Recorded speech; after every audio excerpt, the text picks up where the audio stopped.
નર્મદા જિલ્લાના રાજપીપળા હેલીપેડ ખાતે બુલડોઝર ફેરવીને લાખો રૂપિયાની કિંમતના ઇંગ્લિશ દારૂનો નાશ કરાયો। મળતી માહિતી અનુસાર આજ રોજ નર્મદા જિલ્લાના રાજપીપળા હેલીપેડ ખાતે બુલડોઝર ચલાવીને લાખો રૂપિયાની કિંમતના ઇંગ્લિશ દારૂનો નાશ કરવામાં આવ્યો છે। નર્મદા જિલ્લા પોલીસ દ્વારા સમગ્ર વર્ષ દરમિયાન જિલ્લાના વિવિધ વિસ્તારોમાંથી જપ્ત કરાયેલા ઇંગ્લિશ દારૂને રાજપીપળા હેલીપેડ ખાતે બુલડોઝર ચલાવીને નાશ કરવામાં આવ્યો છે।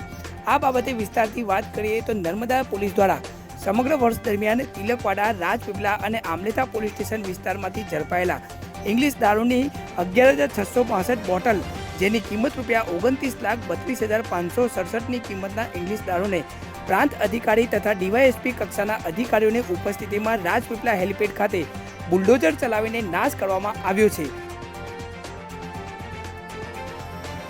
आज गुजरात प्रोहिबिशन एक्ट ऑफ 1993 के हेठળ 3 पुलिस स्टेशन राजपीपला, तिलकवाड़ा और आमलेथा का अलग अलग करीब 42 गुना के अंदर जितना भी उन्होंने अल्कोहल सीज किया था, कोर्ट के फाइनल चुकादा के बाद उसका नाश किया गया है। इसमें करीब 11,600 बॉटल्स थी, जिसकी मार्केट वैल्यू करीब 29,32,000 तक थी। मेरा नाम प्रसन्नजीत कौर है, IS 2023 SDM राजपीपला।